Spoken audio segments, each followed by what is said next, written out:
हाय दोस्तों, आज हम लोग पढ़ेंगे मैट्रिक्स में आव्यूह का परिवर्त, है ना। आव्यूह का परिवर्त, आव्यूह का परिवर्त पढ़ेंगे, जिसे अंग्रेजी में कहा जाता है ट्रांसपोज ऑफ ए मैट्रिक्स।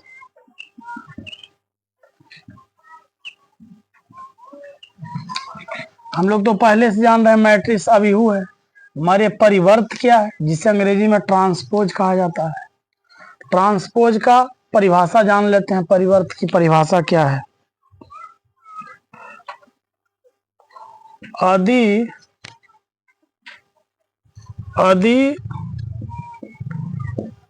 ए एक आव्यूह है, ए बराबर अगर ए आई जे है, ए आई जे के मतलब कोई भी एलिमेंट है, इसमें कोई भी अवयव है ना।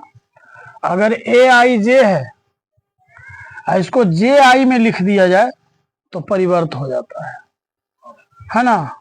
ए बराबर ए आई जे एक आव्यूह है ना, आव्यूह, और जिसका कोटि तो हमें पता है, यहाँ लिखाता है एम गुने एन, है ना। एक जो है एम गुने एन कोटि का आव्यूह है ना। लिखा गया यदि ए बराबर ए आई जे एम गुने एन, एक एम गुने एन कोटि का एक क्या है? आव्यूह है। पहले नंबर तो हम लोग जान गए आव्यूह है। आव्यूह रहेगा तभी हम लोग ट्रांसपोज ज्ञात कर सकते हैं, है ना। ट्रांसपोज ज्ञात करना बहुत आसान है। जो आपका पंक्ति में है उसे कॉलम में लिख देना ही ट्रांसपोज है ना, यानी परिवर्त है। अब उसे परिभाषा के रूप में थोड़ा सा सजा के बताया जा रहा है। पहले नंबर तो ये जानना है कि ए बराबर ए आई जे एम गुने एन, एक एम गुने एन कोटि का क्या है? आव्यूह है। ये आव्यूह है, पता चल गया। अब आव्यूह में करना क्या है वो जानते हैं। है तो एक ही पंक्तियों, हम लोग पहले जान रहे हैं कि पंक्तियां को कॉलम में लिखा जाता है। पंक्ति को, कॉलम को हिंदी में स्तंभ बोला जाता है ना। एक ही पंक्तियों तथा स्तंभों का परस्पर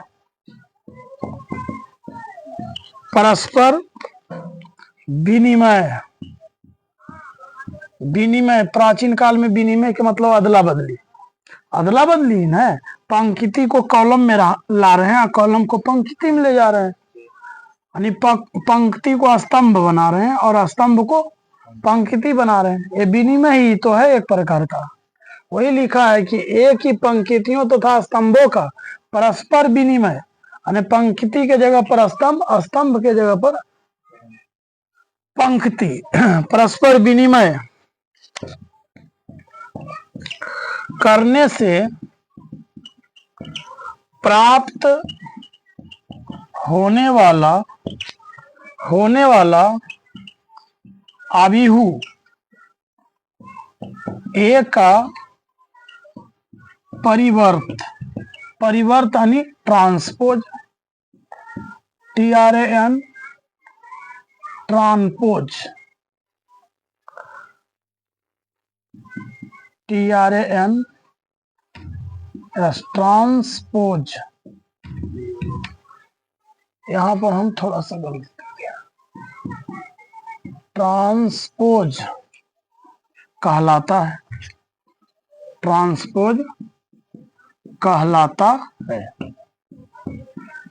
हो गया परिभाषा। अब उदाहरण के तौर में एक ले लेते हैं, यानी इस तरह से रहेगा।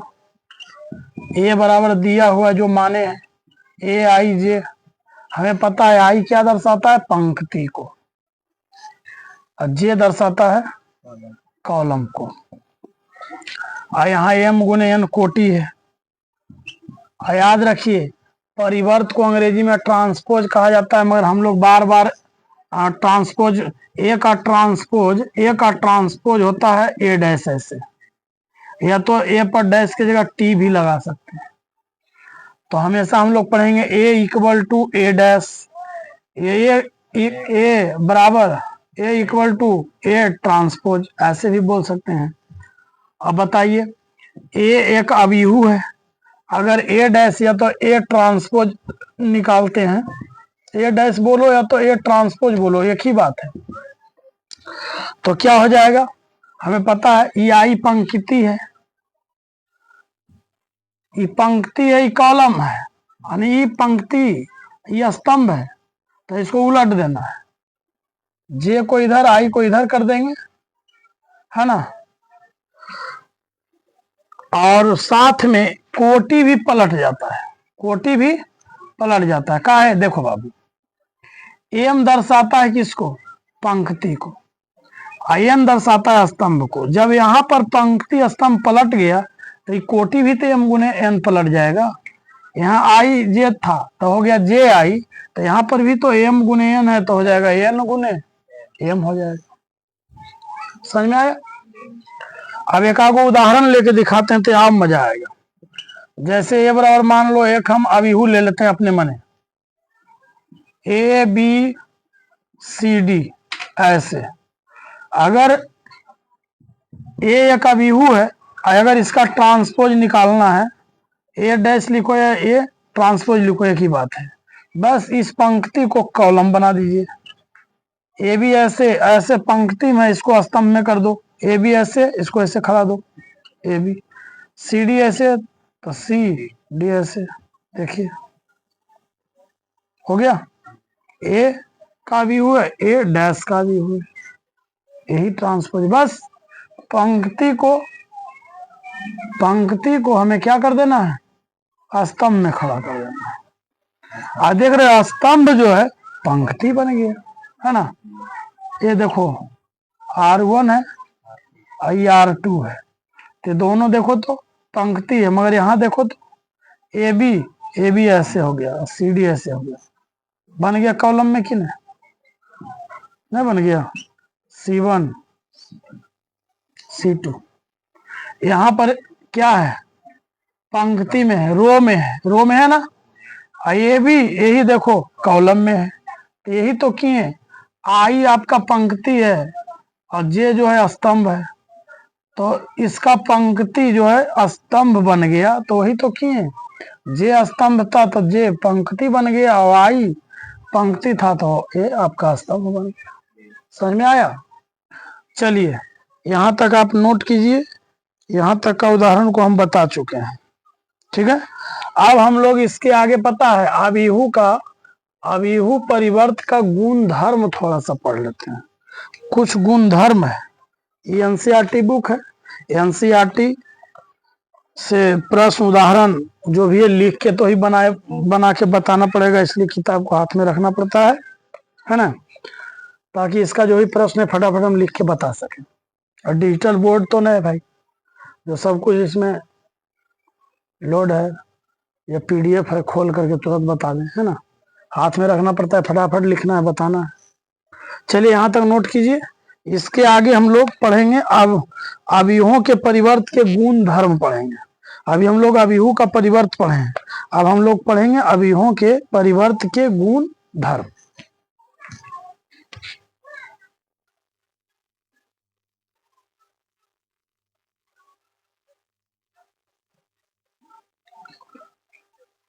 अभिहुओं का परिवर्त, ट्रांसपोज ऑफ ए मैट्रिक्स।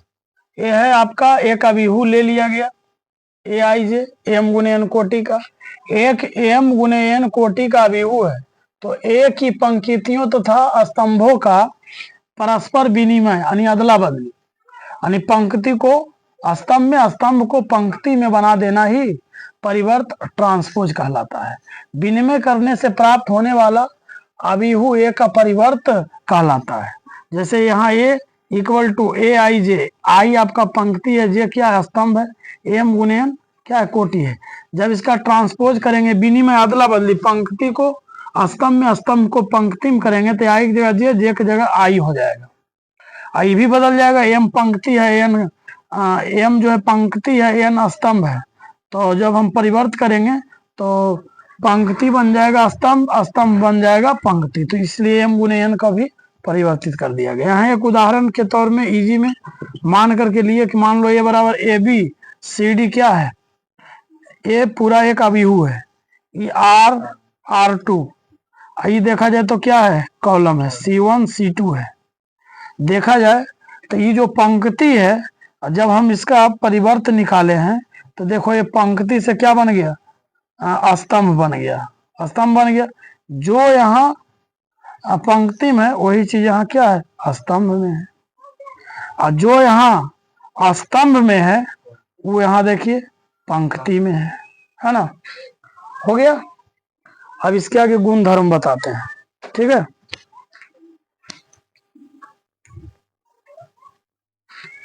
मिटा देते हैं।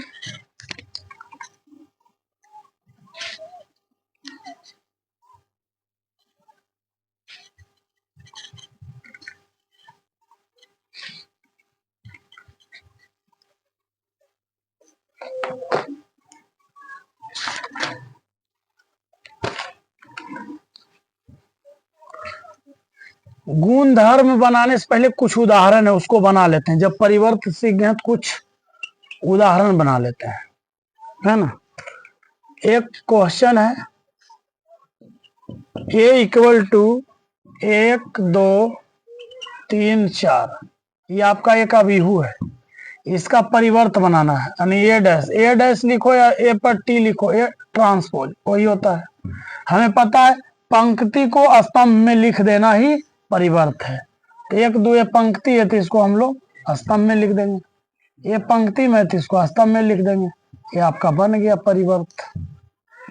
उसी क्वेश्चन नंबर 2 मान लीजिए a इक्वल टू 1 2 3 ऐसे है ना, इस प्रकार से है।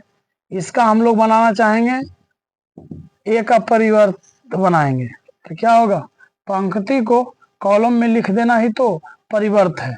1 2 3 बन गया आपका a का परिवर्त बन गया। क्वेश्चन नंबर 3 में एक अभिहू है 1 2 3 1 2 3। अगर इसका डैश या टी कुछ भी लिख सकते हैं, ट्रांसपोज यानी परिवर्त होता है। ये कॉलम में इसको पंक्ति में लिख देना, या तो 1 2 3 पंक्ति बना हुआ है, इसको कॉलम में लिखिएगा तो 1 2 3 हो गया, है ना।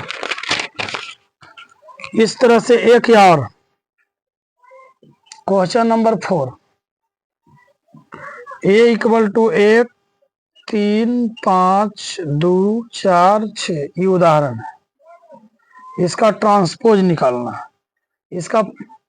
इसका जो है आपका पंक्ति है 1 2 3 तो 3, और कॉलम है अन्य स्थान में 1 2 तो 2 है। अब इसका यहाँ जगह नहीं, यहाँ बना देते हैं।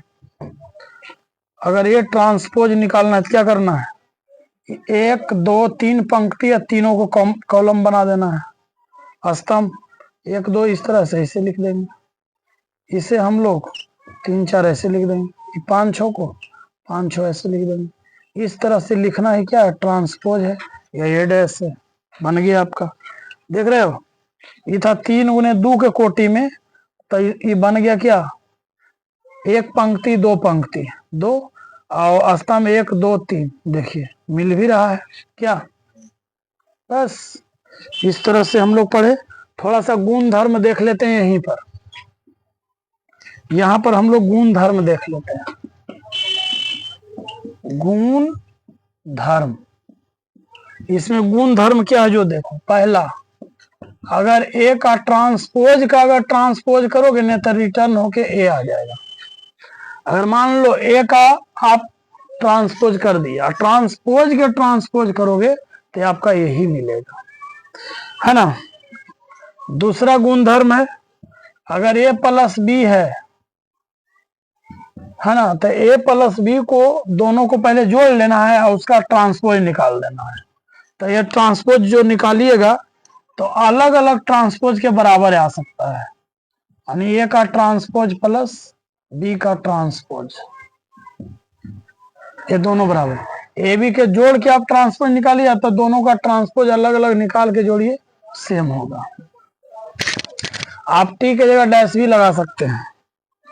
अगला है ए बी अगर गुना में है ट्रांसपोज, तो आप इसको अलग अलग इस तरह से, अगर चाहेंगे कि हम दोनों का अलग अलग ट्रांसपोज करें तो पहले बी का ट्रांसपोज करना होगा, उसके बाद ए का ट्रांसपोज करना होगा। या ए बी को पहले गुना कर लीजिए, उसके बाद ट्रांसपोज कीजिए, जो आएगा वही आपको बी का ट्रांसपोज ए का ट्रांसपोज करके गुना करने पर आएगा।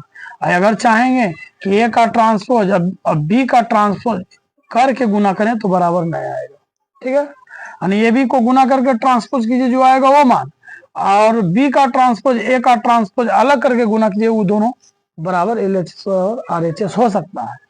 किंतु अगर चाहेंगे आप लोग कि ए बी का ट्रांसपोज है और बी ट्रांसपोज ए ट्रांसपोज दोनों बराबर है, अगर आप चाहेंगे कि ए ट्रांसपोज बी ट्रांसपोज भी बराबर होगा तो यह संभव नहीं है ना, इसे याद रखना है, ये बहुत VVI है। अगला चौथा नंबर में है के ए का ट्रांसपोज। के मतलब एक नियतांक है, यानी कि कोई भी जैसे 4 है, 1 2 3 4 इस तरह से है इसका ट्रांसपोज, तो बाबू ये जो है जो ए सब एलिमेंट में गुना होने वाला है ना, तो ऐसे वाले का गुणधर्म है के अलग रहेगा, ए का ट्रांसपोज निकाल के के को गुना कर दीजिए, ये कुल मिला के 4 गुणधर्म इसका है ना। अगर हल्का फुल्का समझ में नहीं आ रहा होगा, जब हम लोग मैथ बनाएंगे तो सब समझ में आ जाएगा। ये नियतांक है, इसको हम अचर भी बोल सकते हैं, कोई भी संख्या आ जाता है। और नियतांक जो होता है ना, नंबर बोलिए या तो संख्या बोलिए इसको, ठीक है। अब संख्या निश्चित रहेगा तो नियतांक यानी कि कांस्टेंट कहलाता है। चलिए, तो ये कुछ हम लोग पढ़ चुके, परिवर्त पढ़े, परिवर्त का कुछ गुण धर्म पढ़ लिए। अब हम लोग यहाँ से पता है क्या पढ़ेंगे, यहाँ से अब हम लोग एक उदाहरण कर लेते हैं NCERT का, उदाहरण नंबर 20। उदाहरण नंबर 20 करने के बाद फिर एक नया नियम शुरू हो जाएगा, जिसे कहा जाता है सममित तथा विषम सममित का कुछ नियम है, उसको हम लोग पढ़ लेंगे। पहले NCERT का उदाहरण नंबर 20 बना लेते हैं। ये पूरा उतर गया, चलो उतारिए।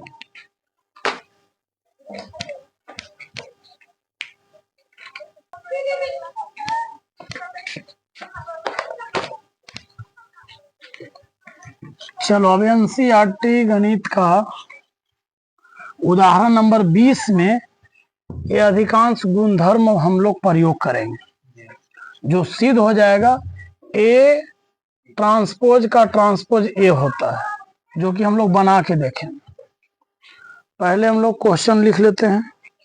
उदाहरण 20, उदाहरण नंबर 20 NCERT का है। क्या है, ए का मान दे रखा है, ए का मान है 3 4 √3 2 2 0, ये हो गया ए का मान।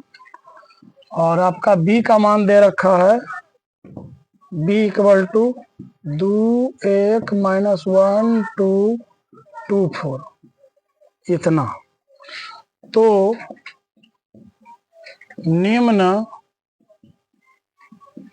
निम्नलिखित को सत्यापित कीजिए। देखिए, एक नंबर में दे रखा a डैश का डैश बराबर a, दूसरा है a + b के dash = a dash + b dash, तीसरा दे रखा है kb डैश = kb डैश, जहां के कोई अचर है, कोई अचर है। अब देखिए, अब इसका हल करते हैं। देखिए, तो ये पहला है जो पहला गुणधर्म से मैच कर रहा है, दूसरा है जो दूसरा से मैच कर रहा है, और ये वाला देखिए तो मिला जुला के दोनों को कर रहा है ना। अरे दोनों एक ही तरह, अरे यहाँ एक के अचर दे दिया, यहाँ नहीं दिया है, तो इसका बना लेंगे, वो 3 ही को दिया, इसको भी बना लेंगे। ए बी 4 नंबर अपने मने इसको सिद्ध कर लेंगे, ठीक है। तो पहले हम लोग इसमें चलते हैं। 1 नंबर क्या है, ए डैश का डैश इक्वल टू ए लाना है ना। अब ए लाना है, ए का मान तो दिया हुआ, सबसे पहले हम लोग ए डैश निकालते हैं। क्या निकालते हैं, ए डैश। ए डैश बराबर, कोई ज्यादा विस्तार नहीं लिखना है, सीधे इसको देख के कर देना है। पता है कि पंक्ति को स्तंभ बनाना है, सीधे पंक्ति है तो इसको स्तंभ में खड़ा कर दीजिए। 3√3 और 2 हो गया। इसको 4 2 0, चलिए ये हम लोग का ए डैश मिल गया। अब ए डैश का ए डैश करना है, ए डैश का डैश, तो पता है क्या करना है, फिर 1 पंक्ति 2 पंक्ति 3 पंक्ति, तीनों को कॉलम बना देना है। 3 4 है तो 3 4 को स्तंभ में खड़ा कीजिए। √3 2 2 में 0। अब इसको ध्यान से देखिए, ए रिटर्न होके आ गया ना, आया ना, ए रिटर्न होके, ए का मान है, ए का ही ए डैश निकाले, फिर ए डैश का ए डैश निकाले, तो देखिए जो मान है ए के बराबर आया ना, तो हम लोग लिख सकते हैं ए डैश का डैश इक्वल टू ए। पहला प्रूफ हो गया, पहला गुणधर्म सिद्ध हो गया। अब हम लोग को दूसरा गुणधर्म को देखना है ना। पहले इसको उतारिए, इसको मिटा के यहीं पर 2 नंबर बताएंगे। उतारो जल्दी तेजी से। चलिए 1 नंबर गुणधर्म को हम लोग सिद्ध कर चुके हैं।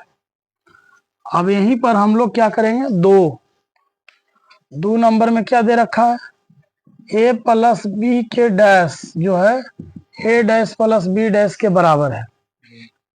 तो सबसे पहले हम लोग LHS को लाते हैं, इसको दोनों को बनाना है ना। पहले ए प्लस बी के डैश निकालने के पहले ए प्लस बी निकाल लेंगे। ए प्लस बी भी हम लोग डायरेक्ट निकाल लेते हैं। क्या इतना बनाए हैं तो समझ में आ ही गया। ए प्लस बी डायरेक्ट निकाल लेते हैं, कोई दिक्कत। ए प्लस बी, यहाँ देखिए पहला एलिमेंट को पहला हम जोड़ेंगे, जोड़ है 3 और 2 5 लिखेंगे यहाँ।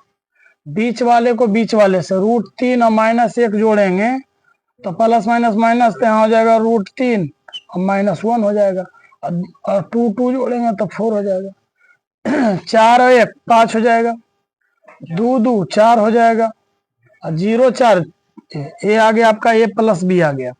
अब इसका ए प्लस बी के डैश निकालना है। डैश के मतलब जानते हैं कि जो पंक्ति है इसको स्तंभ बना देना है। 5 √3 - 1 4 5 4 4, चलिए बन गया।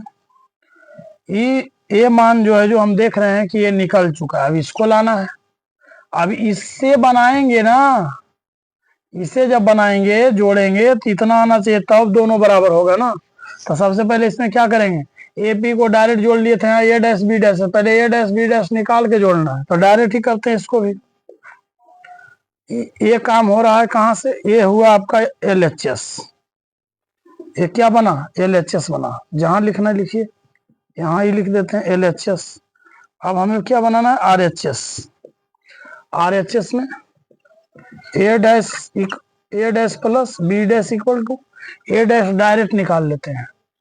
ए का मान है ए डैश में, इसे 3 √3 2 पंक्ति को स्तंभ बना लेना, दूसरे पंक्ति को दूसरा स्तंभ, 4 2 0। फिर यहाँ ये जोड़ है तो जोड़ कर देना है, फिर यहाँ इस तरह से बी का परिवर्त निकालना है, पंक्ति को स्तंभ में, तो 2 -1 2 हो जाएगा। उसके बाद इधर 1 2 4। अब इसे जोड़ लेना आसान है, यहीं पर जोड़ लेते हैं सामने। फर्स्ट वाले को फर्स्ट से, 3 2 5 4 1 5, √3 और -1 जोड़ेंगे तो √3 -1 ही होगा, और 2 2 4 होगा, 2 2 4 होगा, 0 4 4 होगा। अब देखिए तो ए डैश प्लस बी डैश का मान ये आया, ए प्लस बी डैश का मान ये आया, ये दोनों बराबर है या नहीं, मिल रहा है ना, 5 5 सब मिल गया। देखा जाए LHS RHS बराबर है, इससे प्रूव ये दोनों सिद्ध हो गया कि ये दोनों वास्तविक बराबर है। लिख सकते हैं LHS बराबर RHS यानी A प्लस बी के whole dash equal to A dash plus B dash proved है। चलिए हम लोग पहला गुणधर्म को प्रूव्ड कर लिए। अब हम लोग इसको बना लेते हैं। इसको बनाने के बाद उदाहरण नंबर 20 में इसको नहीं दिया, इसे भी बना के सिद्ध कर लेते हैं। इससे सिद्ध हो जाएगा गुणधर्म, तो और अच्छा जानकारियां हो जाएगी। तो अब हम लोग 3 बनाएंगे। इस दो वाले उदाहरण को बनाइए, उतारिए। चलो अब हम लोग इस 3 वाले को बनाते हैं। 3 वाले में के तो संख्या होता है, अचर। 3 को ही रहने देते हैं हल। पहले के और बी, के भी निकालते हैं। के बाहर, यहाँ बी का मान ले लेते हैं 2 1 -1 तो 2 और 4। अब के को अंदर में गुना कर देते हैं सभी एलिमेंट में। 2 के माइनस के 2 के 2 के 4 के। चलिए देखा जाए तो के बी का गुना हो गया। अब डैश निकालना है। के बी, अब डैश में इस पंक्ति को स्तंभ बनाना है। 2 के माइनस के 2 के, फिर इसको के 2 के 4 के, ए बन गया। ये तो के बी आया, मगर के बी डैश के बराबर होना चाहिए। चलिए तो के बी डैश के बराबर होना चाहिए। ये तो के बी डैश आया और यहाँ इसको निकालना है के बी डैश। तो बी डैश निकाल के गुना करना है ना। चलो ए आपका LHS बना है। अब RHS देख लेते हैं। के बी डैश बराबर, तो के एक काम करते हैं, बी डैश को डायरेक्ट यहाँ ले आते हैं। बी डैश में, बी का मान है डैश में बनाना है। इस पंक्ति को स्तंभ में बनाना है। पंक्ति है 2 -1 और 2, यहाँ 1 2 4 हो गया। और उसके बाद इसका के को मल्टीप्लाई कीजिए। 2 के माइनस के 2 के 4 के। चलिए देखिए ये आ गया। ये अब ये दोनों मिलाइए, मिल रहा है ना। मिल रहा है तो हो गया, प्रूफ हो गया। ये सही है, हो गया। और क्या, के बी डैश इक्वल टू के बी के डैश है ना। LHS बराबर RHS प्रूफ हो गया। तीनों सिद्ध कर लिए। 20 में मात्र 3 ही दिया था, एक ही बचा है। इसको अपने मन सिद्ध कर लेते हैं। चलो इसको उतारिए।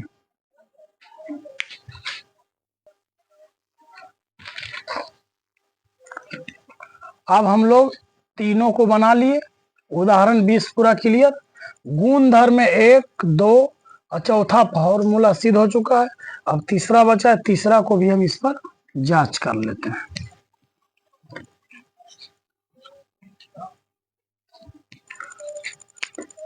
देखिए तीसरा नंबर में क्या दे रखा है, ए बी टी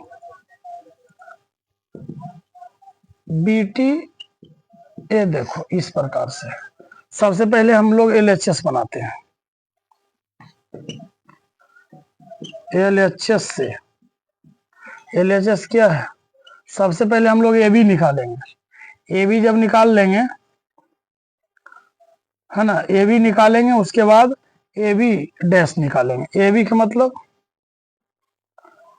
ए और बी का मल्टीप्लाई है ना। ए और बी को हम लोग गुना करेंगे। यहाँ लाते हैं। ए के मान 3 4 √3 2 2 0। बी के मान 2 1 -1 2 2 4। चलो इसको गुना करते हैं। हमें पता है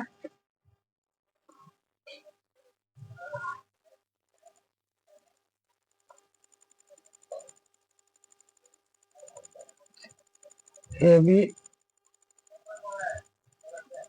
टी।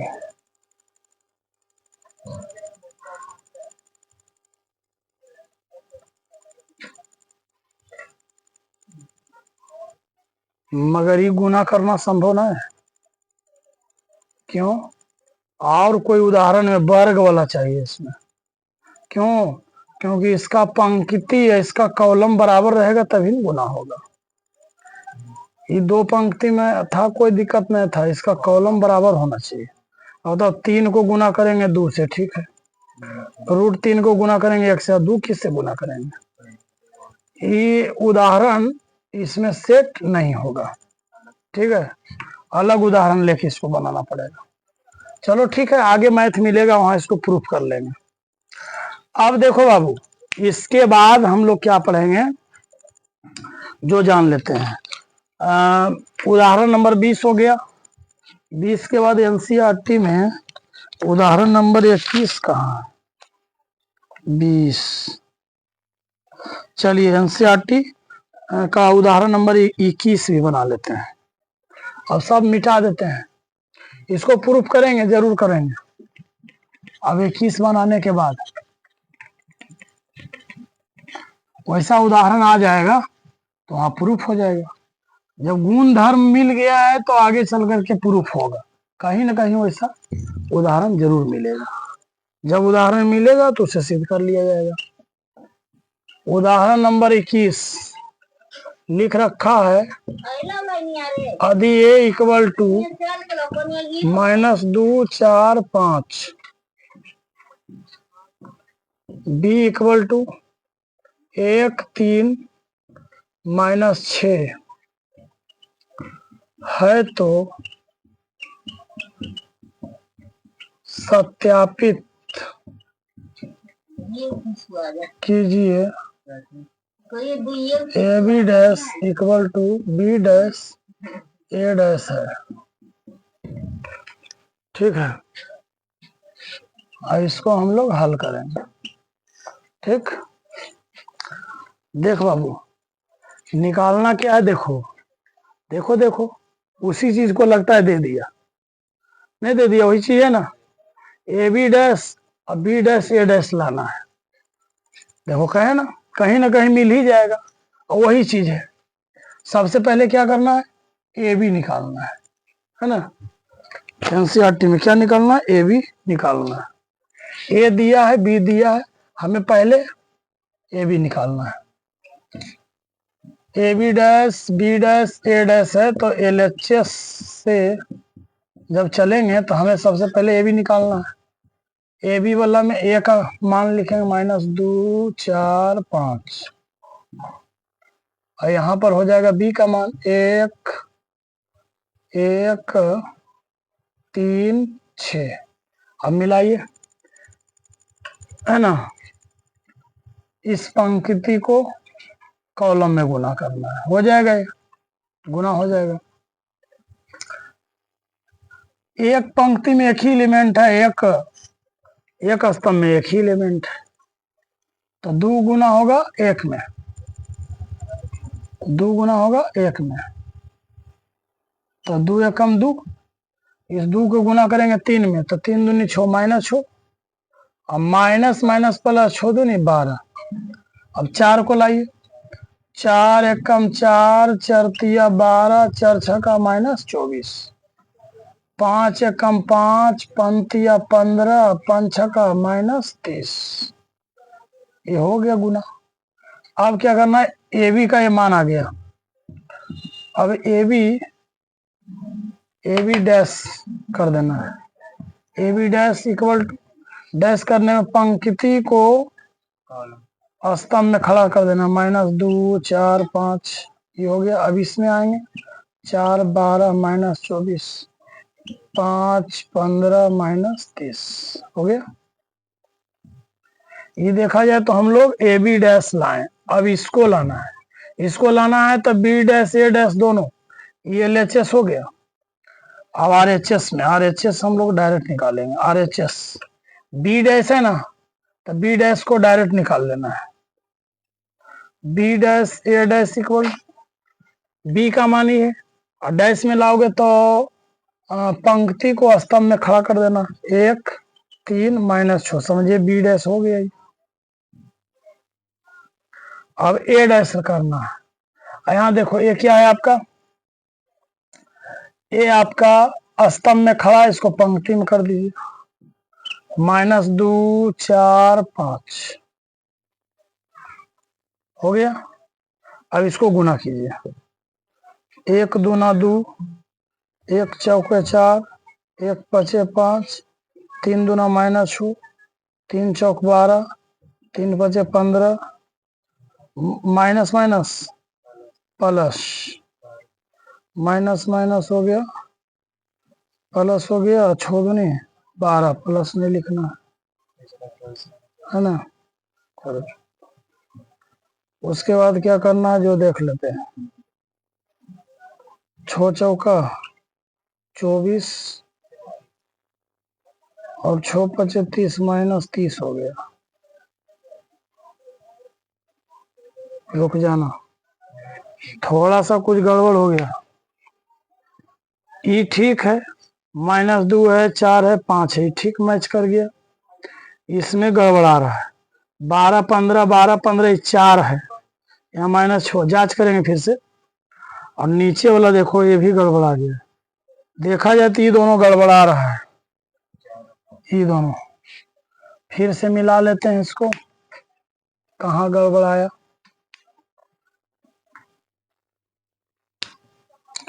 बी को, तो बी का डैश किए 1 3 6, तो 1 3 6 ठीक है। ये हो गया -2 4 5 हो गया, -2 4 5 है ना, ठीक है। फर्स्ट वाले में ए बी है, तो ए बी को गुना किए जैसे वैसे ही। 2 कम 2, 2 तिया 6, 2 छक 12 माइनस माइनस प्लस, 4 कम 4, 4 तिया 12, 4 छका 24, 5 एकम 5, 5 तिया 15, 5 छका 30 ठीक है। जब डैश किए डैश किए अच्छा रुक जाओ,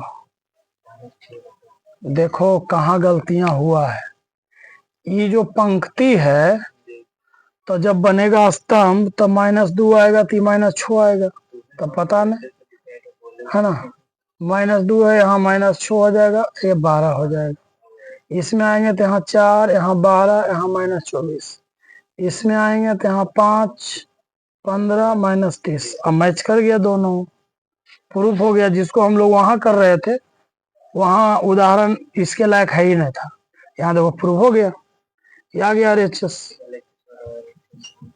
LHS इक्वल टू RHS। और सूत्र को भी लिखना है तो लिख दीजिए, यहाँ नीचे में लिख देना है AB dash equal to B dash A dash proved. चलिए हम लोग 21 तक बना लिए हैं। सुनो, अब उदाहरण नंबर 22 है, तो 22 में कुछ सममिति वाला, विषम सममिति और सममिति आ गया है। सममिति अभिहु और विषम सममिति अभिहु को जानेंगे क्या है, उसका कुछ नियम सूत्र है। उस नियम सूत्र को जान लेंगे, उसके बाद 22 को बनाना है। और 22 बनाने के बाद उदाहरण एक्सरसाइज 3.3 शुरू कर देंगे। चलो उतारिए, ठीक है। अब आगे देखो, आगे हम लोग सममिति अभिहु पढ़ेंगे, उसमें कुछ सूत्र है, उसको पहले जान लेते हैं। एनसीईआरटी में अगला हेडिंग लगाना है पहले, सममित तथा विषम सममित अभिहु, है ना। Symmetric and skew, symmetric and skew symmetric.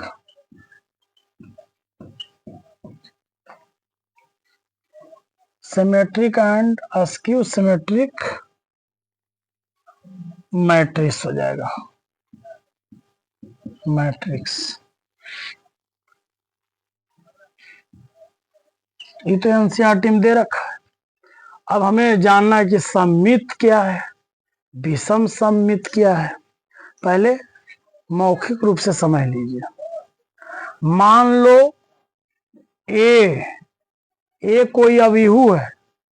अगर ए अभिहु है ना, तो ए का डैश जो निकालोगे वो मान दोनों बराबर हो जाए तो उसे कहा जाता है सममित अभिहु, है ना। यानी ए बराबर ए डैश या ए डैश बराबर ए आ गया तो आपका क्या है, सममित अभिहु है। और दूसरा है विषम सममित। विषम सममित क्या है पता है?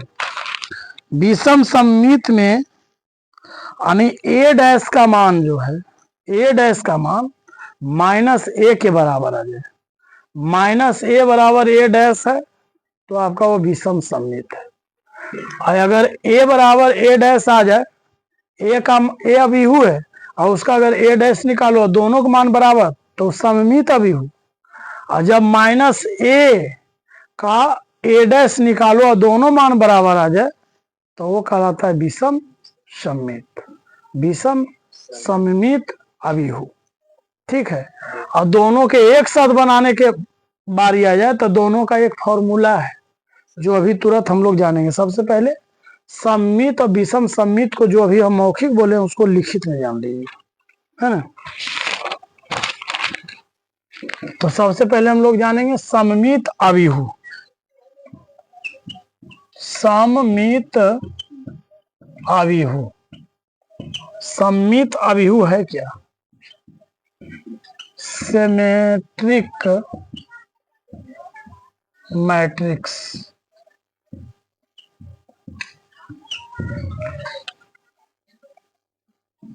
याद रखना इसमें जो भी अभिहु लेंगे वो वर्ग में रहेगा, यानी कि सब पंक्ति और स्तंभ बराबर रहेगा। ठीक है। लिखना है एक वर्ग अभिहु, एक वर्ग अभिहु। मान लो ए बराबर हम ले लिए ए आई जे, जो कि सममित कहलाता है। हम अपने माने ले लिए एक वर्ग अभिहु ले लिए ए बराबर इतना जो सममित कहलाता है ना। और कब कहलाएगा सममित? यदि ए डैश बराबर ए, यानी हम जो ए लिए हैं उसका ए ट्रांसपोज निकालते हैं दोनों बराबर हो जाता है, तब एक वर्ग अभिहु ए बराबर इतना सममित कहलाता है। कब? यदि ए डैश बराबर ए डैश बराबर ए हो तो, यानी अर्थात में जानिए आई व जे, आई पंक्ति होता है, जे आपका स्तंभ होता है ना। आई जे यानी आपका आई व जे के हर संभव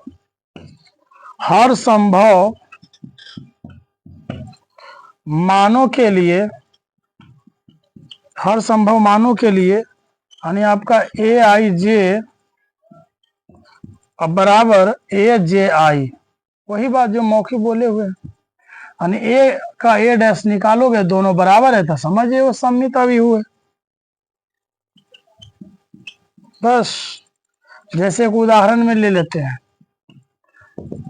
जैसे मान लो ए बराबर, एक उदाहरण ले लेते हैं, √3 2 -1.5 -1 3 -1 ये पता है। ये भी उदाहरण हम एनसीईआरटी से दे रहे हैं। देखो तो बाबू ए बराबर इतना है ना, ए डैश भी निकालो नहीं तो इतने आएगा, देख लेना। ये पंक्ति है, इस पंक्ति को स्तंभ में खड़ा कीजिए, √3 ये वाला 2 ये वाला 3, फिर इसको खड़ा कीजिए 2 -1 फिर इसको 3 -1 देखो तो मिला करके ए और ए डैश का मान एक ही है ना, सेम एक है, देख लो बढ़िया से। यानी आ गया ए बराबर ए डैश, अरे ए बराबर ए डैश रहे चाहे ए डैश ए रहे कोई दिक्कत नहीं, आ गया ना। तो देखा जाए ये क्या है, एक सममित अभिहु है। तो यहां लिख देंगे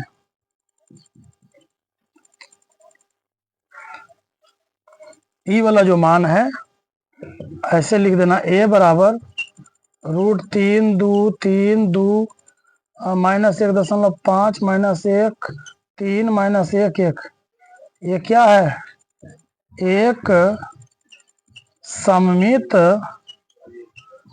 अभिहु है। हो गया, सममित अभिहु जान गए, यानी एक अभिहु दिया है उसका ए डैश भी निकालो उतना ही हो, वो समझिए क्या है? सममित अभिहु। अब हम लोग पढ़ेंगे विषम सममित अभिहु। चलो इसको नोट करो।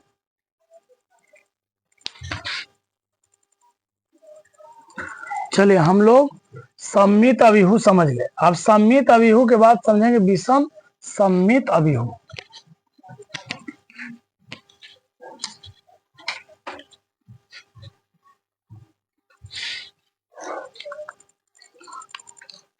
लिखते हैं इसको हेडिंग के रूप में, जहां लिखे उसके नीचे लिखना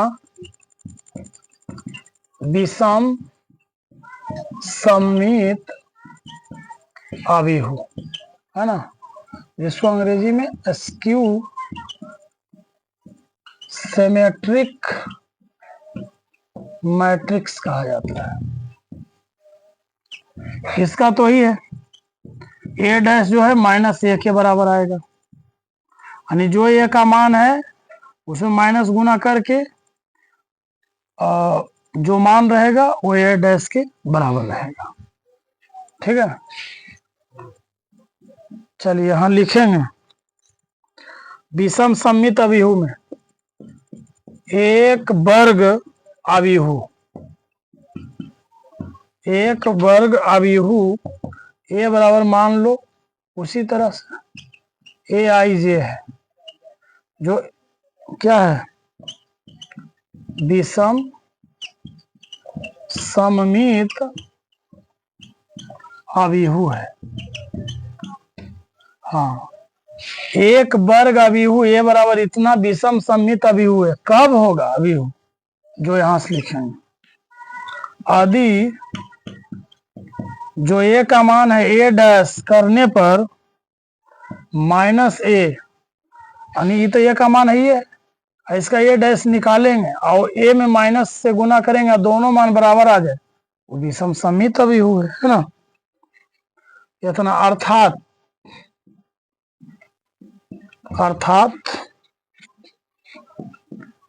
आई तथा जे के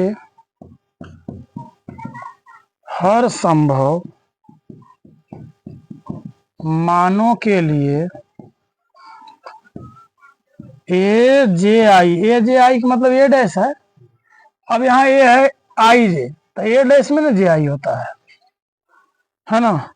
ए जे आई और जब बराबर हो जाए -a i j का, सीधे ए का डैश ए में माइनस से गुना करके दोनों मान अगर बराबर आ गया तो समझ जाइए कि वो विषम सममित अभिहु है। चलो इसका एक उदाहरण ले लेते हैं। इसके बारे में एक बात कहा गया है कि विषम सममित अभिहु के विकर्ण, विषम सममित अभिहु का विकर्ण जो है,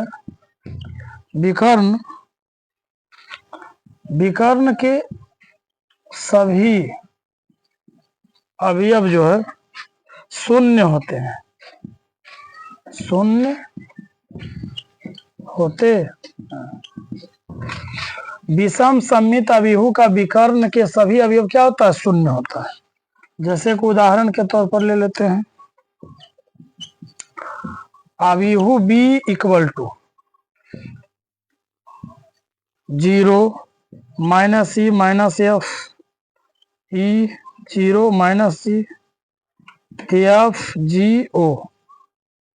देखो अब ये b लिख करके लिए है ना, इसको इसमें जब यूज किए हैं तो हम लोग लिखे हैं a, तो इसको a ही लिखते हैं, काहे कंफ्यूजन होगा। मान लो a बराबर इतना है, तो कब हम जानेंगे विषम सममित है? इसका डैश और इसमें माइनस से गुना करके जब दोनों आएगा, अगर बराबर हो जाता है तो विषम सममित अभिहु है। चलो तो हम लोग क्या करते हैं, ए डैश निकालते हैं। ए डैश में क्या हो जाएगा, इसका देखो विकर्ण है ना 0, जो लिखवाए विषम सममित अभिहु का विकर्ण सभी अवयव शून्य होते हैं, विषम वाले में यहाँ शून्य होगा। चलो उससे कोई मतलब, ए डैश करेंगे तो इस पंक्ति को स्तंभ बनाएंगे 0 E F, इसको माइनस E 0 G, इसको माइनस F माइनस G और 0। चलिए तो हम लोग देख लिए ए डैश है, अब ए में माइनस से गुना करते हैं, ऐसे माइनस ए बराबर निकालते हैं।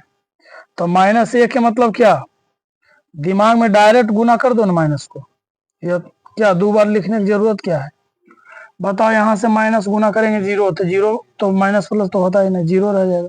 यहाँ गुना करेंगे तो माइनस ई हो जाएगा, यहाँ माइनस लाएंगे तो माइनस एफ हो जाएगा, यहाँ माइनस लाएंगे तो माइनस माइनस प्लस हो जाएगा, यहाँ माइनस तो 0 माइनस प्लस में रहता ही नहीं, जी है तो माइनस जी हो जाएगा, यहाँ माइनस लाएंगे तो माइनस माइनस प्लस हो जाएगा, यहाँ माइनस लाएंगे तो माइनस माइनस प्लस हो जाएगा, और यहाँ माइनस लाएंगे तो 0 रहेगा। देख लो। अच्छा एक चीज याद देखो कारनामा, कि जब ए का मान है ए डैश भी निकाले हैं तो विकर्ण 0 ही है। अब ये तो खैर वही चीज है। अब देखो दोनों मिलाओ तो है ना बराबर, सेम रूप है। अब यहाँ जगह नहीं है तो यहाँ सिद्ध हो गया, ए डैश बराबर माइनस ए आ गया, इसलिए हम लिख सकते हैं कि ए बराबर 0 minus E minus F E 0 minus जी एफ जी 0। ये क्या है, एक विषम सममित अभिहु है। हो गया। चलिए अलग अलग हम लोग सिद्ध किए, अब दोनों को एक में जोड़ते हैं लास्ट, इसके बाद हम लोग 22 बनाएंगे। उतारो।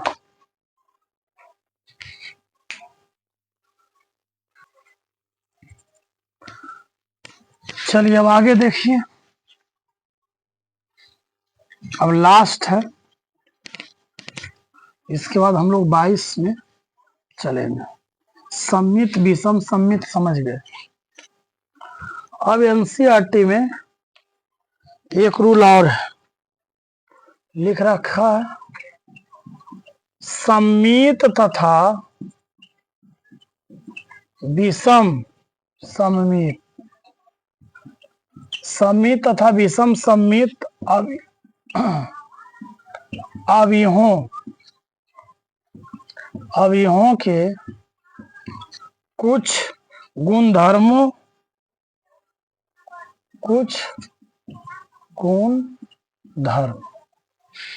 और दोनों के एक साथ वाला कुछ गुणधर्म हम लोग पढ़ेंगे।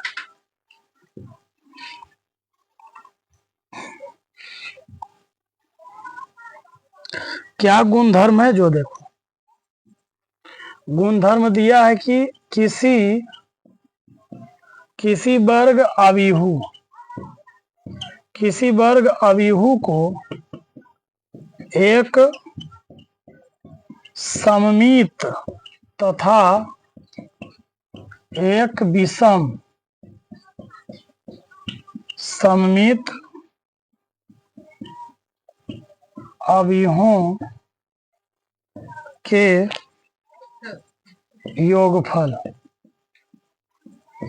योगफल के रूप में व्यक्त किया जा सकता है। अब इसको हम लोग थोड़ा हल करके एक फॉर्मूला लाएंगे। कह रहा है मान लो किसी वर्ग अभिहु, माने एगो अभिहु है जो वर्ग के रूप में है, और उसका सममित निकाल लेना है और विषम सममित, और दोनों का योग करेंगे तो योगफल के रूप में व्यक्त किया जा सकता है। तो करके देखते हैं। मान लेते हैं, माना ए एक अभिहु एक वर्ग अभिहु है। ठीक है, तो ये तो हो गया वर्ग अभिहू। और सममित कौन होगा? तो सममित अभिहू बराबर मान लेते हैं P, और विषम सममित बराबर मान लेते हैं Q। तो सीधे करा किसी वर्ग अभिहू का एक समिति तथा एक विषम समिति अभिहुओं के जोगफल। तो बताओ, एक वर्ग अभिहू का, तो एक वर्ग अभिहू तो ये है ये, अब बराबर में रखेंगे कि एक समिति और एक विषम समिति अभिहुओं का जोगफल। तो जोगफल है नहीं, समिति अभिहू P मान लिए, विषम समिति Q मान लिए, तो P प्लस Q। अब आगे A बराबर, तो P क्या होगा? इसका फॉर्मूला है जिसको याद कर लेना है, ठीक है। से सिद्ध करोगे तो लंबा प्रोसेस जाएगा, है ना, उसको कभी बाद में हम लोग सिद्ध कर लेंगे। यहाँ पर हम लोग सूत्र को जान लेते हैं। P बराबर यानी कि सममिति बराबर 1/2 A प्लस A डैश होता है। A आपका सममिति का हो गया, फिर plus 1/2 into A minus A dash, ये आपका विषम समिति का हो गया। यही फॉर्मूला है। जब इस प्रकार का मैथ पूछा जाएगा, लिखा रहेगा कि एक वर्ग अभिहू A बराबर इतना है, उसका एक सममिति तथा एक विषम समिति अभिहुओं का जोगफल ज्ञात कीजिए। जैसे 22 नंबर एग्जाम्पल में पूछा है, अभिहू बराबर देखो मान दे रखा है B बराबर इतना को एक सममिति अभिहू तथा एक विषम समिति अभिहू के जोगफल के रूप में व्यक्त कीजिए। तो जोगफल के रूप में भी व्यक्त किया जा सकता है, तो हाँ किया जा सकता है। ये आपका मेन फॉर्मूला है, ठीक है।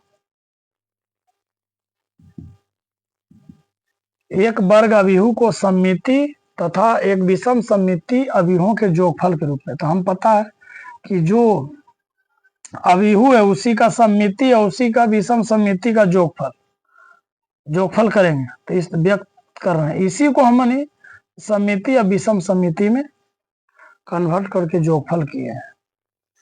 जोगफल के रूप में लिखना है तो इसी तरह मानना है। अब देखो PQ मान लिया, अब अगर आगे अगर निकालना है तो मान के चलो A का मान दिया है, तो क्या करेंगे? A तो यहाँ यही रहेगा, यहाँ पर A डैश डाल देना है, फिर यहाँ यही रहेगा, यहाँ पर A डैश डाल देना है, यहाँ घटाव करके 1/2 से गुना करना है, यहाँ जोड़ के 1/2 से गुना करके फिर जोड़ देना, जो आएगा वो आपका क्या होगा? जोगफल में व्यक्त हो जाएगा। ये आपका फॉर्मूला है। यारा चाहोगे तो आप शॉर्ट कर सकते हो ऐसे, A बराबर देख इसमें ये सिद्ध करना है, कह रहा है एक वर्ग अभिहू को समिति और विषम समिति के जोगफल के रूप में व्यक्त किया जा सकता है। जोगफल करोगे न भी तो A के बराबर होना चाहिए, तो देखो तो A के बराबर आता है कि नहीं, यहीं पर हम लोग चेक करके देखते हैं। ये मेन सूत्र है, इसको चेक करते हैं। ये है तो A बराबर, दोनों तरफ देखो 1/2 मिल रहा है ना, 1/2 हम कॉमन ले लेते हैं। अब 1/2 कॉमन ले लेते हैं, इसको एक में कर लेते हैं ऐसे, A प्लस A डैश, और यहाँ क्या बचा? A minus A dash. अब बताइए माइनस में है ये प्लस में है, कट गया। A बराबर 1/2 गुने A जोड़ में है 2A, तो A 2 कट गया, बता A बराबर A आया ना, तो हम लिख सकते हैं। हाँ क्या आ गया ना? हाँ, सिद्ध करना था कर दिए। यही न कह रहा है किसी वर्ग अभिहू को एक सममिति तथा एक विषम सममिति अभिहू के जोगफल के रूप में व्यक्त किया जा सकता है, तो लिखाएगा हाँ। देख लो जोगफल में लिखे, अगर हल किए तो देखो A के बराबर आ ही गया, यानी A जो है P प्लस Q के बराबर है। P है आपका समिति अभिहू और Q है विषम समिति, यानी समिति या विषम समिति अभिहू को जोड़ोगे ना तो आपका A के बराबर ही आएगा। अगर A का समिति अभिहू निकालो और A का ही विषम समिति अभिहू निकालो और फिर दोनों को जोड़ोगे तो A के बराबर आएगा, जो कि सामने दिख रहा है। तो लिख देंगे हाँ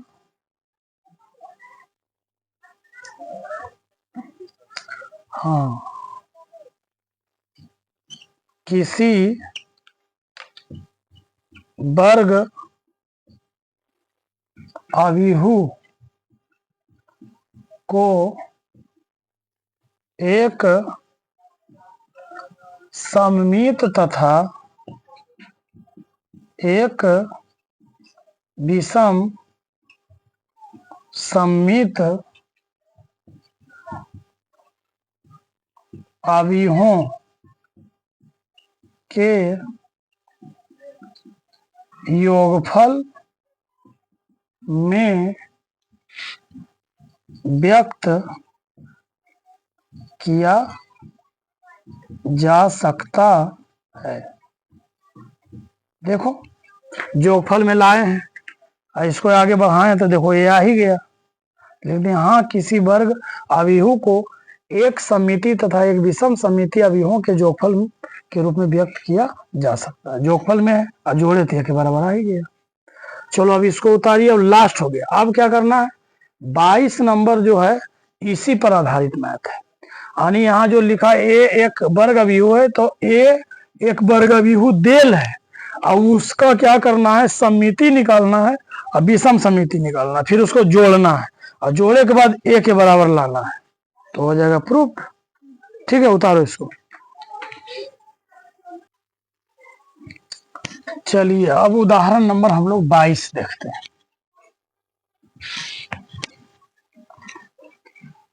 इसको समझने में अगर जरा मना कसर है तो 22 नंबर उदाहरण से क्लियर है। 22 नंबर को बहुत ध्यान से देखना है। उदाहरण नंबर 22 दिया है, अवयव b बराबर लिखा है, b बराबर 2 -1 1 -2 3 -2 -4 4 -3 को एक सममित अवयव तथा एक विषम सममित अवयव के योगफल के रूप में व्यक्त कीजिए। व्यक्त कीजिए।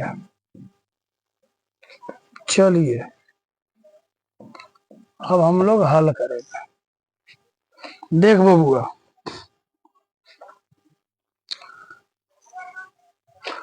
यहां तो हमें दिख रहा है बी है ना। बी का मान दिया है 2 -1 1 -2 3 -2 -4 4 -3 ये बी दिया है। अब बी डैश इस निकाल लेते हैं। डैश करना है तो पंक्ति को स्तंभ बना दीजिए। 2 -2 -4 -1 3 4 1 -2 -3। चलिए दोनों चीज मिल गया। अब हम लोग क्या निकालेंगे, सममित अवयव। सममित अवयव और सममित अवयव को क्या मानेंगे, पी, है ना। एक सममित अवयव 3 मानेंगे, पी बराबर। तो पी बराबर ऊपर फॉर्मूला क्या लिए थे, 1/2 इंटू ए प्लस ए डैश, यही था सूत्र में। पी के तरफ जो लिखे थे फॉर्मूला ध्यान में रखना है। अब बताओ यहाँ बी है तो यहाँ पर ए नहीं, बी प्लस बी डैश लेना है। ठीक है। अब यहाँ एक चीज करना है, डायरेक्ट करना है। कितना लंबा चौड़ा हम जाएंगे, 1/2 ले लिए, बी प्लस बी डैश। तो हमें देख रहे हैं बी एजे है बी डैश है, डायरेक्ट जोड़ के जा डाल देते हैं। जोड़ है तो जोड़ देते हैं। पहला 2 2 4 -2 2 4 -2 और -1 जोड़ेंगे तो -2 प्लस -1 प्लस -2 1 3 -3 होगा या -3 आ जाएगा, है ना। ये दोनों जोड़ेंगे, -4 जोड़े 1 -4 जोड़े 1 तो माइनस के कारण -3 आएगा। पहला पंक्ति जुड़ गया, पहला से बीच वाले को बीच में जोड़ते हैं, -1 और -2 जोड़ेंगे तो हो जाएगा -2 1 3 हो जाएगा, होगा ना। अब ये दोनों के 3 3 6 हो जाएगा। ये दोनों को जोड़ेंगे तो 4 में 2 गया 2 आ जाएगा। नीचे वाला में ये 1 माइनस 4 यानी -3 आएगा, है ना। ये दोनों के जोड़ना है, -2 + 4, 4 में से 2 गया 2 आएगा। ये दोनों के जोड़ना है तो -3 + -3 तो -3 -3 माइनस होने से +3 3 6 -6 हो जाएगा। डायरेक्ट कर देना है बड़ा मैथ करने से, है ना। बी डैश को जोड़ लिए और डायरेक्ट 1/2 से पूरा गुना कीजिए। दिमाग में सोचो, 1/2 × 4 करेंगे 2 दूनी 4 ना, 1/2 × 4 तो 2 दूनी 4 ऐसे कटेगा तो क्या ये गुना होकर कितना आएगा, ये आएगा 2। 1/2 गुना करेंगे इसमें तो नहीं कटेगा तो -3/2 हो जाएगा। 1/2 गुना करेंगे इसमें ये भी हो जाएगा -3/2 हो जाएगा। अब इसमें भी गुना करेंगे तो नहीं कटेगा -3/2 हो जाएगा। 1/2 इसमें तो 2 3 6 3 बन जाएगा। इसमें 2 2 कट जाएगा 1 बचेगा। इसमें गुना करोगे तो -3/2 ही आएगा। इसको इसमें गुना करोगे तो 2 2 कट जाएगा 1 आएगा। इसको 2 3 6 -3 आएगा। अब ये जांच करना है, ये तो देख रहे हैं एक सममित अभिहु कब होगा, ये समझो P ने आया बबुआ। इसको सम्मित होने के लिए P है, P डैश निकालोगे। सम्मित किसको कहा जाता है, A बराबर A डैश आएगा तब। तो E जो है जो मान लो P है, अब P डैश अगर दोनों बराबर हो जाएगा तब मानेंगे एक सम्मित है, तो P डैश भी निकाल लेते हैं। P डैश में करना क्या है, इसको पंक्ति को स्तंभ बनाना है। लिखना ये वाला 2, उसके बाद -3/2, फिर इसको लिखना -3/2।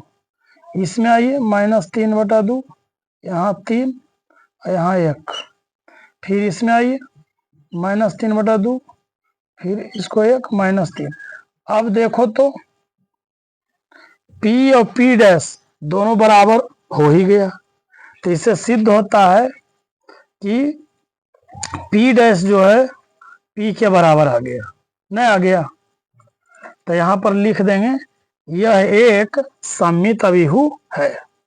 यहाँ लिख देना है यह एक सम्मित अभिहु है।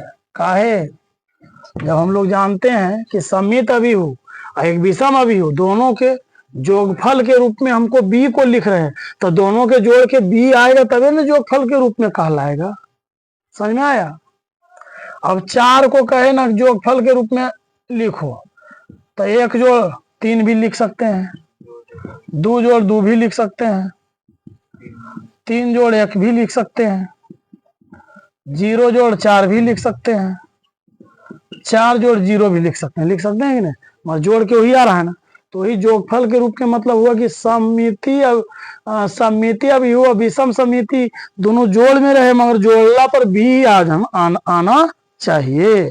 अगर आ जाता है तो समझिए ठीक है, ये रूप में लिखे मगर होना चाहिए वही ना। तो इसीलिए इसको जांच किया गया कि ये जो मान है P डैश के बराबर है, तो यह एक समिति आ गया। अब हम लोग क्या निकालेंगे, विषम समिति। अब विषम समिति को भी जांच कर लेंगे, जब हो जाएगा तब दोनों को लास्ट में हम लोग जानते हैं कि अभिहु आपका B है तो B बराबर P + Q करना है। तो Q करना है तो P बराबर तो यहाँ मान है या ही गया। ये तो P डैश निकालना है जांच करने के लिए कि यह एक सममिति अभिहु है कि नहीं, जांच करने के लिए। जैसे ही P निकाले अब ये Q निकालना है। अब Q जब निकलेगा तो ओकरो हम लोग जांच कर लेंगे ऐसे कि जो Q निकलेगा Q में भी तो B क्या कहता है, Q जो निकलेगा B और B डैश के ही रूप में निकलेगा। तो Q के मान जो निकलेगा वो भी देख लेना है कि Q डैश जो है -Q के बराबर है या नहीं। बराबर रहेगा तो लिखेंगे यह एक विषम अभिहु है। अब विषम अभिहु हो जाएगा तो फिर क्या करेंगे, Q को मान को अब P के मान में जोड़ देंगे और जोड़ करके जो आएगा वो आंसर। तो समझे लिखे अगला मिटाते हैं। ये तो एक पक्ष आ गया, अब Q पक्ष में जाना है तो यहाँ से बनाते हैं। इसीलिए देख रहे हो प्रश्नों को एक के लाइन में लिखे ताकि एक ही बोर्ड में हम बना दें और आप सामने देख करके जान जाओ यहाँ सही। अब हम लोग चलेंगे एक समिति अभिहु के बाद एक विषम सममित अभिहु के तरफ जाना है। अब विषम अभिहु के लिए क्या फॉर्मूला लिए हैं, 1/2 इंटू ए माइनस ए डैश, और यहाँ बी ने है तो बी माइनस बी डैश लेना, हो गया ना। अब यहां भी हम लोग डायरेक्ट कर लेते हैं, डायरेक्ट कर लें, बी में से बी डैश घटा के लिखो डायरेक्ट, ये बी है ये बी डैश है, घटाओ, पहला में से पहला घटाएंगे, 2 में से 2 गया 0, ये दोनों के घटाना है, -2 माइनस -1 तो क्या होगा, -2 माइनस +1, 2 में से 1 गया -1, यहाँ -1 लिखाएगा। फिर ये दोनों को घटाना है ऐसे, -4 ये वाला -1, माइनस माइनस प्लस चिन्ह, -1 4 1 5, चलो पहला लाइन हो गया। दूसरा लाइन -1 में से -2 घटाना है, -1 माइनस -2 तो -1 माइनस माइनस +2, 2 में से उल्टी घटेगा +1 आएगा, यहाँ +1 लिखना है। फिर बीच बीच में 3 में से 3 0, फिर यहाँ 4 में से 2 घटाना है -2, 4 माइनस -2, 4 माइनस माइनस +2, 4 2 6 यहाँ हो जाएगा, हो गया। अब इसको घटाना है, 1 में से घटाना है -4 को, तो 1 माइनस माइनस +4 4 1 5, तो यहाँ पर क्या आ जाएगा 5 आ जाएगा। अब -2 में से 4 घटाना है, -2 -4 माइनस माइनस प्लस चिन्ह -1 4 2 6, यहाँ -6 लेना है। अब लास्ट में -3 में से -3 घटाना है, -3 माइनस माइनस +3, 3 में 3 गया 0, यहाँ 0 आएगा, घट गया, ये घट गया ना। डायरेक्ट कितना मजा आ गया। अब क्या कीजिए, 1/2 सब में गुना करो, 1/2 गुना करेंगे 0 में तो 0 ही हो जाएगा, 1/2 गुना करेंगे 1 -1 में तो -1/2 ही होगा, 1/2 गुना करेंगे -5 में तो -5/2 ही होगा, 1/2 गुना करेंगे 1 में तो 1/2 ही आएगा, 1/2 गुना करेंगे 0 में तो 0 ही आएगा, 1/2 गुना करेंगे 6 में, 2 3 6 3 आएगा, 1/2 गुना करेंगे 5 में तो आपका 5/2 आएगा, 1/2 6 में तो 2 3 6 -3 आएगा, 0। एक चीज देखो, जो लिखवाए थे कि विषम सममित में, विषम सममित अभिहु में विकर्ण 0 होता है, देखो 0 आया ना। नियम याद रखो, खाली सब फॉलो हो रहा है कि नहीं हो रहा है। ये क्या निकला, ये आपका निकला क्या, क्यू निकला, क्यू निकला, निकलने गया क्यू। अब क्यू निकला है, हमें चेक करना है क्या, क्यू डैश बराबर माइनस क्यू, क्यू डैश बराबर माइनस क्यू, तब न घोषित करेंगे कि ये जो क्यू है जो एक विषम सममिति है। तो चलिए क्यू लाए तो क्यू डैश निकालिए, पहले क्यू डैश निकालते हैं। क्यू डैश निकालेंगे तो क्या होगा, इसको ऐसे खड़ा करना है, 0 -1/2 और -5/2, फिर इसमें आइए 1/2,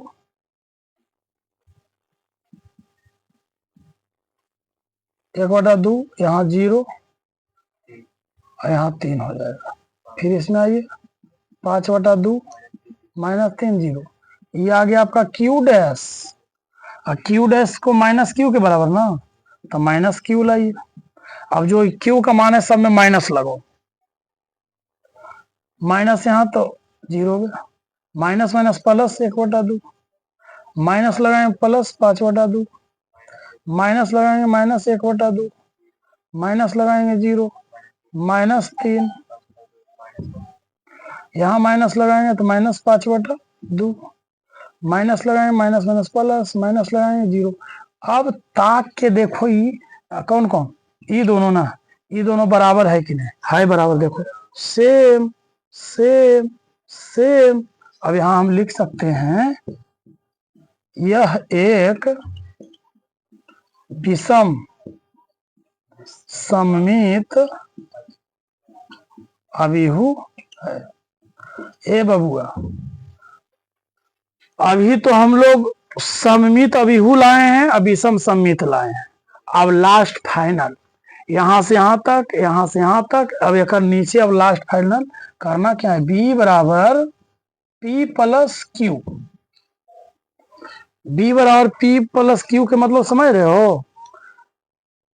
पी के मान ई वाला, ई मान ये तो डैश हम सिद्ध कर लाए समित है कि नहीं, आई पी क्यू डैश और माइनस क्यू तो सिद्ध कर लाए कि एक विषम समित है कि नहीं। यहाँ क्यू, पी और क्यू को जोड़ना है और जोड़ने के बाद अगर बी के बराबर ही मान आ जाता है सिद्ध हो गया। समझ में आया? पहले क्या कीजिए, यहां से यहां से यहां उतारिए और नीचे अब हम लोग बी बराबर पी प्लस क्यू लाना है। जब जोड़ेंगे तो बी के बराबर आ जाएगा, हो गया, बन गया मैथ व्यक्त करने के लिए।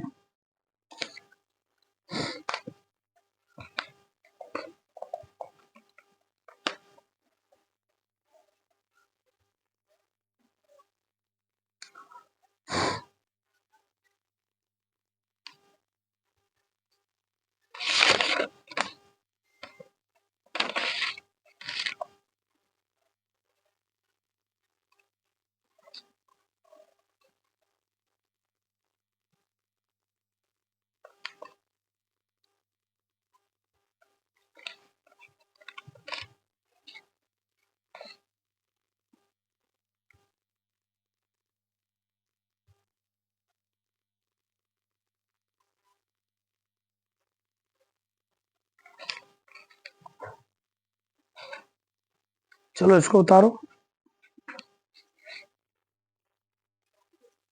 चलिए अब हम लोग b बराबर p प्लस क्यू के रूप में लिखेंगे। कब माना जाएगा कि b बराबर p प्लस क्यू है? जब जोड़ के b आ जाए। चलिए यहां से यहां, इसके नीचे यहां तक, अब इसके नीचे सिद्ध करना है, जगह नहीं है तो यहां चलते हैं। ठीक है, अभी सब प्रश्न प्रश्न मिटाते हैं, नीचे का काम है। बी के मान मिट गए। अच्छा चलो, अब बी प्लस बी बराबर, देखो तो पी, अरे पी मिटा दिए, पी ला दो कॉपी, क्या लिखे थे पी, पी बराबर है 2 -3/2 -3/2 -3/2 3 1 -3/2 1 -3। ये हो गया पी के मान। वही बी बराबर पी प्लस क्यू। अब यहाँ क्यू लाना है, लो क्यू ई वाला मान 0 1/2 5/2 -1/2 0 -3 -5/2 3 और 0। ये दोनों जोड़ के रूप में लिखे हैं, और जोड़ करके बी के मान आएगा तब समझो दोनों जोड़ के रूप में है।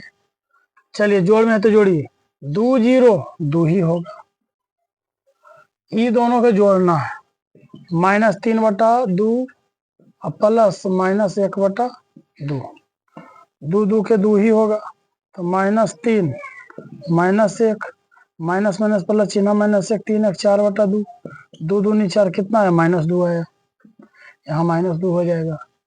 ये दोनों के जोड़िए, -3/2 प्लस -5/2, 2 2 के लघुत्तम 2 ही, तो -3 -5 5 3 8/2, 2 चौका 8, -4 आया, यहाँ -4 रखेंगे।